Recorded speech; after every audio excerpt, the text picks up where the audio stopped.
వద్దంటే బెంగళూరు పోతాను అంటాడే, వద్దంటే ఎగ్గు పప్పులు తింటాను అంటాడే, అసెంబ్లీకి పో అంటే పోను పోను అంటాడే. ఇట్టాగైతే ఎట్టాగంటే అలిగి ఇంట్లో కూకుంటాడే. జగనన్న నీకు దండమన్నా, జగనన్న నీకు దండమన్నా. ఇదిగా ఇట్టాగే పాడుకుంటున్నారట ఇప్పుడు వైసీపీ లీడర్లంతా. ఓ వేపు కూటమి ప్రభుత్వం అసెంబ్లీలో బడ్జెట్ ప్రవేశపెట్టింది. ఇక్కడే ఉండి రాసిచ్చిన స్క్రిప్ట్ చదువుకుంటా ఎంచక్క కోడిగుడ్డు మీద ఈగలు పీక్కోవచ్చు కదా.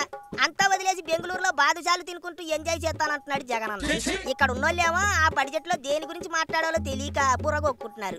సూపర్ 6 అమలు చేయడం లేదు, సూపర్ 6 అమలు చేయడం లేదు అని పద్దాక గొట్టాల ముందుకొచ్చి మొత్తుకుంటున్నారు కదా వైసీపీ వాళ్ళు. అందుకే అలా నోరు మూయించే పని చేశారు కూటమి లీడర్లు. బడ్జెట్ లెక్కల్లో సూపర్ 6 హామీల కోసం నిధులు కేటాయించి మళ్ళీ మాట్లాడకుండా చేశారు.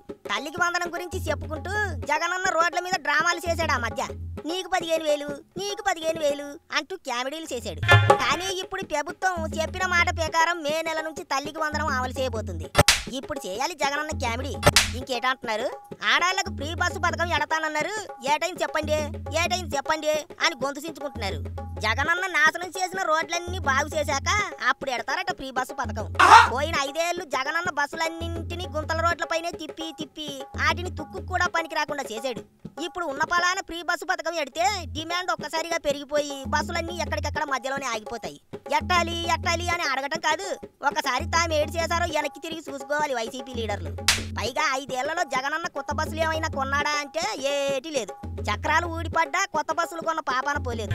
ఆర్టీసీని ప్రభుత్వంలో విలీనం చేసుకుని విలువైన ఆస్తులన్నీ వైసీపీ లీడర్లు పంచుకున్నారు.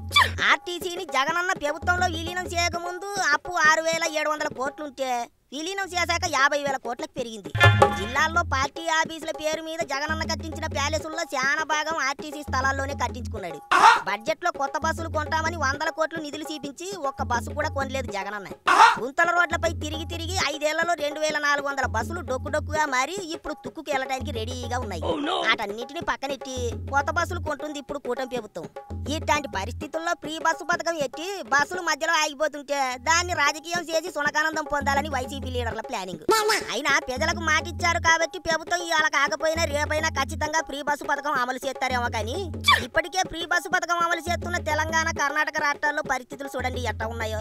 కర్ణాటకలో ఫ్రీ బస్సు పథకం నష్టాన్ని భరించడానికి మిగతా వాటిపై ధరలు పెంచారు, మగాళ్ళ టికెట్లపై ఛార్జీలు పెంచారు.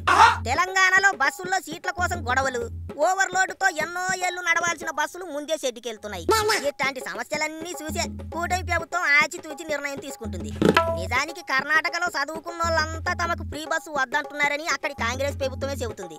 ఏటైనా జగనన్న 5 ఏళ్లు ఆర్టీసీని నాశనం చేసి ఇప్పుడు ఫ్రీ బస్సు పథకం ఏటైనాది అని అడుగుతున్నాడంటే అంతకన్నా దారుణం మరొకటి ఉంటుందా చెప్పండి.